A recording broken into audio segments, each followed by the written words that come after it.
Marineros, ¿cuál es la historia que aún nos hace temblar? En un velero de 12,5 metros en medio de la bahía de Chesapeake, con unos 7 hombres más, haciendo una prueba de navegación, planeamos estar fuera unas 12 horas. Mediados de los 80, fuentes meteorológicas poco fiables. Nos sorprendió una tormenta tropical, con ráfagas de viento de hasta 80 kilómetros por hora, casi un huracán débil. Apenas habíamos preparado las botavaras y las velas de tormenta porque el único marinero a bordo, el mejor, presentía que la tormenta estaba casi encima, de lo contrario, habríamos muerto. Durante la tormenta, esperaba morir en cualquier momento. Durante lo que parecieron 15 minutos, estuvimos en una vorágine, sin visibilidad, pero luego pasó. Esto fue alrededor de las 3 p.m., y aunque había una capa de nubes, por supuesto, la luz ambiental era tal que se podía ver a 2 millas o más en cualquier dirección. Si estás familiarizado con el mar, sabes que estas tormentas, particularmente en aguas menos profundas cerca de masas de tierra, tragan muchas cosas del fondo marino. Todos estábamos en cubierta, trabajando en las amarras, comprobando averías, etc., y la bahía a nuestro alrededor estaba agitada y llena de espuma. Los marineros de antaño solían decir, el mar está revuelto. Miré a unos 4,5 metros a estribor y algo salió nadando a la superficie, la rompió, nos miró y se volvió a sumergir. Era como un hombre delgado, con forma humanoide, brazos articulados como los de un hombre, cabeza humana, pero su piel estaba cubierta de escamas como la de una serpiente. Nos miró, parpadeó con sus extraños ojos de párpados pesados y luego se sumergió de nuevo. Estaba eufórico porque me alegraba estar vivo, pero mis sentidos en esa situación estaban agudizados, no embotados. Tenía, por aquel entonces, unos 6 años de experiencia en barcos y barcos de pesca, y había visto calamares, pulpos, peces voladores, tiburones, rayas, etc., por todo el mundo. No era de los que ven un alga y la llaman monstruo marino. Decidí al instante no decir nada. ¿Qué podí decir? Acabo de ver una criatura extraña, créeme. Los hombres en este barco eran todos mecánicos, ingenieros y profesionales. ¿Para qué tener fama de excéntricos? Y mientras estaba allí de pie, con mi chaleco salvavidas, empapado, enganchado a la cuerda salvavidas de acero, feliz de estar vivo, uno de los otros marineros, un capitán de la USN con más de 30 años de experiencia en la marina de superficie, intervino y dijo: acabo de ver una cosa marrón emerger a la superficie. Parecía un hombre lagarto, con la cara escamosa. Nos miró parpadeando con sus ojos enormes y luego se volvió a sumergir. Sí, yo también lo vi, dije. Nadie más dijo haberlo visto. Luego navegamos de regreso al muelle más tarde ese día y no volvimos a hablar de ello. Siguiente historia. Un amigo mío era un ávido pescador y él y su padre solían salir a pescar en el mar siempre que podían. Mi amigo y su padre estaban en su segunda noche de pesca de altura y decidieron dormir un poco al anochecer para poder pescar lo que quisieran alrededor de la 1 de la madrugada. En fin, solo tenían un bote pequeño, pero el clima era extremadamente agradable y el mar estaba casi en calma, así que pensaron que sería una gran noche de pesca. Sobre las 0:30 empezaron a preparar el equipo y, mientras estaban a estribor preparando el cebo, oyeron un fuerte chapoteo a babor. Como casi no había oleaje, pensaron que era un pez grande o que se les había caído algún aparejo, así que fueron a echar un vistazo. Flotando boca arriba en el agua, a pocos metros del costado del bote, había una mujer joven, calcularon que no tendría más de 30 años. No mostraba ningún signo de descomposición ni hinchazón, y no tenía nada enredado en el cabello, lo cual normalmente sugeriría que llevaba un tiempo en el agua.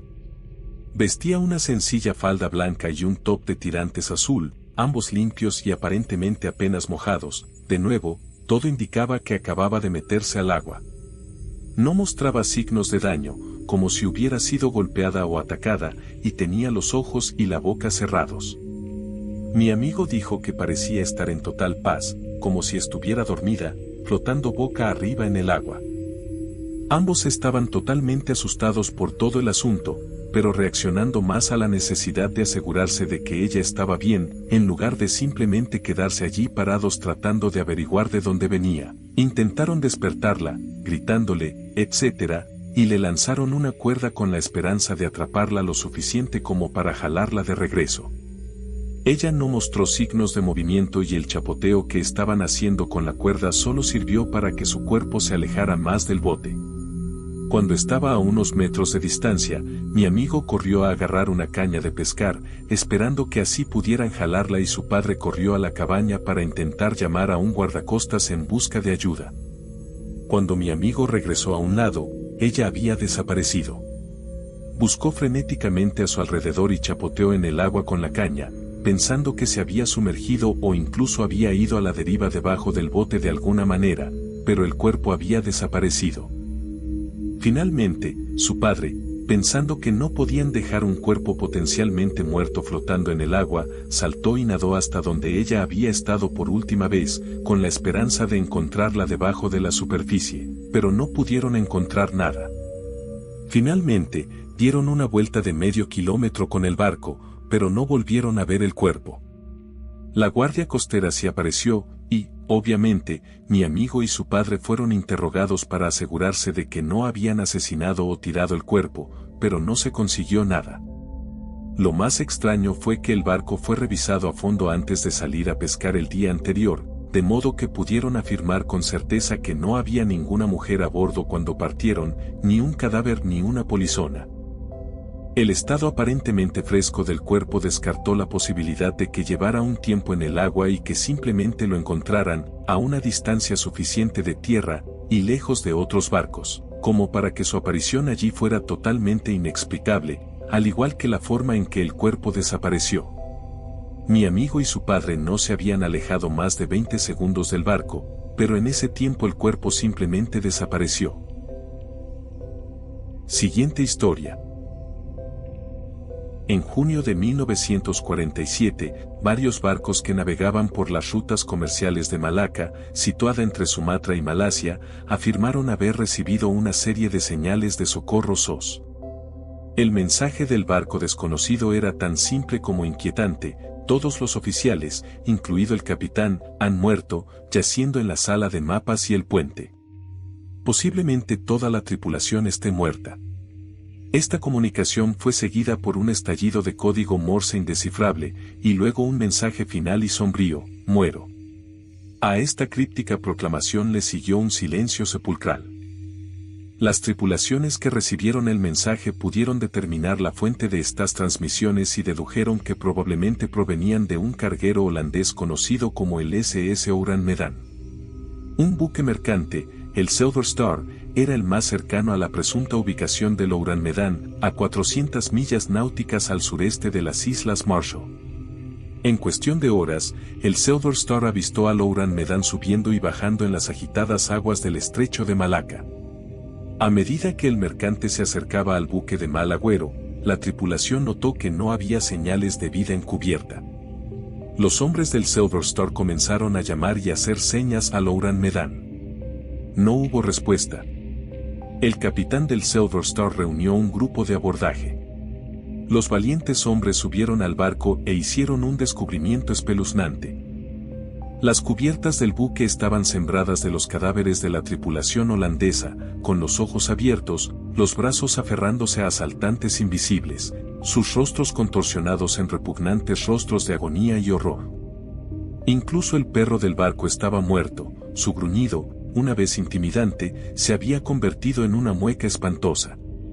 El grupo de abordaje encontró los restos del capitán en el puente, mientras que los cadáveres de sus oficiales estaban esparcidos por la timonera y la sala de mapas. El oficial de comunicaciones seguía en su puesto, tan muerto como los demás, con las yemas de los dedos apoyadas en el telégrafo. Todos los cadáveres, según los informes, mostraban las mismas expresiones de terror y asombro que la tripulación encubierta. La temperatura exterior era de 43 grados centígrados, pero el grupo de rescate reportó sentir un frío gélido en el fondo de la bodega.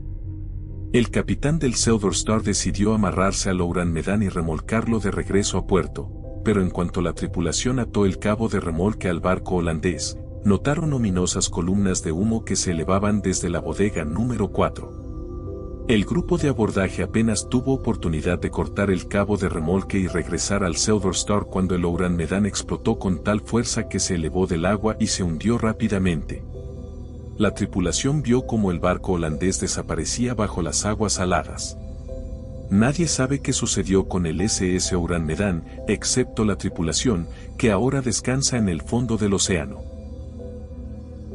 Siguiente historia. Bueno, hace unos 3 años, salí con un amigo en su yate por la costa de Terranova. Eran alrededor de las 2 o 3 de la madrugada y principios de otoño, así que había un poco de niebla, nada grave. Simplemente íbamos a dar un paseo nocturno para relajarnos y ver si encontrábamos algún pez cerca de la superficie. Después de 1 hora de navegación sin incidentes, decidimos dar la vuelta. Al volver a la costa, vimos una tenue luz roja detrás de nosotros en la niebla lejana. Disminuimos la velocidad para observarla. Parpadeaba lentamente, lo que nos impidió darnos cuenta de que se acercaba sigilosamente. Entramos para coger la cámara de mi amigo y, al volver, estaba mucho más cerca y se movía más rápido. Podíamos oír el crujido del botín, como si estuviera bajo mucha tensión. Tomamos una foto con flash y la luz dejó de parpadear. El barco empezó a acelerar, así que mi amigo se comunicó por radio y empezó a intentar encontrar la frecuencia con la que estaban para poder decirles que redujeran la velocidad y nos rodearan. Cuando salimos de la cabina, estaba prácticamente justo encima de nosotros. A menos de 3 metros, un enorme barco oxidado con una luz roja en la proa. Lo siguiente que supimos fue que habían pasado horas y estábamos despertando con el amanecer. Elliot llevaba horas navegando libremente con los motores apagados.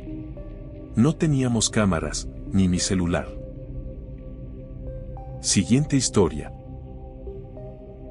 Trabajé para una organización sin fines de lucro que dependía de grandes donaciones de donantes muy adinerados. Esto implicaba cultivar relaciones con algunas personas muy adineradas. Uno de los donantes que me encargaron guiar, llamémosle D, me invitó a pasar un fin de semana en yate cerca de Catalina. Estaba emocionado, mi pareja se marea, así que nunca hicimos excursiones en barco, aunque vivíamos cerca de la costa. Nuestra primera noche fue preciosa, y todos estábamos descansando en la cubierta de un precioso yate hablando de cosas inquietantes del océano. D menciona que tiene un panel inflable delgado y desplegable que ata al barco y deja flotar en el agua, con unos 30 metros de cuerda, que la gente puede usar como una especie de plataforma para nadar.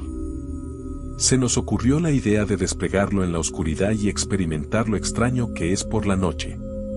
Estaba asustado y curioso a partes iguales, como todos los demás, así que un grupo de 4 lo hicimos mientras 2 personas se quedaban en el barco. Sacamos la cosa, la deslizamos al agua, comprobamos la cuerda y nos impulsamos. Es bastante aterrador al instante, se ven las luces tenues del barco, pero después de unos 12 metros parece muy, muy lejano. Sin duda, también fue impresionante. Charlamos en voz baja, pero sobre todo en silencio, absorbiendo la extraña mezcla de miedo y asombro de estar tan cerca del agua en plena noche. Llegamos al punto donde la cuerda se tensa y de inmediato se siente la corriente alejándonos del gran barco. Lo cual, de nuevo, es extraño, pero estamos firmemente atados al gran barco. Es difícil ver mucho más allá de algunas luces en Catalina, estamos del lado del océano, no del lado de la bahía, aunque no estamos lejos de la orilla. Me recuesto en la plataforma y todos los demás hacen lo mismo. El agua no estaba agitada, pero se movía, así que te balanceas en direcciones aleatorias, salpicaduras de agua que se elevan por el borde y nos mojan a todos. Fue agradable. De repente, la sensación de las olas, algo aleatorias y picadas, cambia a un oleaje muy suave, que nos deja a todos boquiabiertos. Subimos, subimos, subimos, rápido, pero suavemente, y todos nos levantamos de golpe. Prácticamente no hay luz de la luna, pero es suficiente para que notemos la maldita cosa gigantesca justo debajo de la superficie del agua. En cuanto la notamos, ya está pasando, y nos damos cuenta de que debe ser una ballena enorme moviéndose justo debajo de nosotros, quizá a unos 30 o 60 centímetros de profundidad, y sentimos cómo desplaza el agua. Inmediatamente agarro la cuerda y empiezo a tirar de nosotros. Otros empiezan a ayudar. Nadie hace ruido hasta que volvemos al barco grande, que nadie abandona durante el resto del viaje. Siguiente historia. El hermano de mi amigo trabaja como bombero en Corea, pero antes era instructor de buceo. Casi al final de sus años universitarios, uno de sus trabajos fue el de buzo, es decir, alguien que se sumerge para recuperar los cuerpos de personas ahogadas. Aunque no le tocó mucho, recuerdo que me contó una anécdota sobre su experiencia. Ese día en particular, estaba buceando en un río tras la inundación causada por un tifón. Recibieron el informe de una persona ahogada y buscaban el cuerpo. Tras una hora de búsqueda, su compañero informó que había encontrado un cuerpo y algunos buzos fueron a recuperarlo. El agua estaba turbia, pero aún se podían distinguir figuras. Cuando los buzos estaban a punto de recuperar el cuerpo, el líder del grupo de búsqueda les dijo a todos que salieran a la superficie.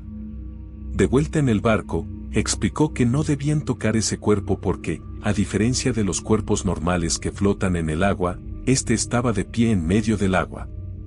Al parecer, en las culturas asiáticas, las barcas no pueden cruzar el agua, por lo que quienes se ahogan deben reemplazar su lugar con otra persona para pasar al más allá, y los cadáveres de pie son los que buscan a alguien que los reemplace. Además, es más probable que estos lugares con cadáveres de pie tengan remolinos o corrientes submarinas que puedan atrapar a las personas fácilmente. Siguiente historia. Estaba de guardia en la proa de un velero alto alrededor de las 3 en una noche despejada. Hermoso clima para navegar, mar en calma, se podían ver todas las estrellas, etc. Básicamente, tienes binoculares y miras el agua delante del barco, haciendo pequeños círculos desde el horizonte hacia el barco, luego miras a la derecha, haces lo mismo, moviéndote alrededor del barco, con frecuentes miradas hacia adelante para asegurarte de que nada te estorba. Mientras hacía esto, finalmente llegué a mirar detrás del barco, donde vi una enorme nube de humo saliendo del horizonte y estaba iluminada en naranja, como si un barco hubiera explotado en una enorme bola de fuego. No había nada más alrededor de la nube en el cielo o el agua. Calculé que estaba justo sobre el horizonte, 8 millas.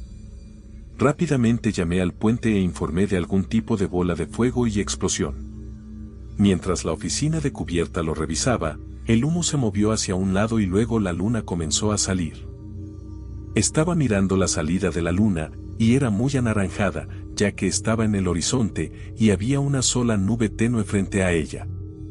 La nube estaba retroiluminada por esta luna anaranjada. El efecto solo duró unos segundos. Si hubiera escaneado esa sección unos segundos antes o unos segundos después, habría visto parte de la luna y quizás una pequeña nube junto a ella. Pero justo cuando miré, se alinearon. Luego estuvo la vez que oí aullar a un avance diabla más o menos a la misma hora de la mañana, mientras estaba en la oficina de cubierta de otro barco. Nunca supe qué era, no me interesa.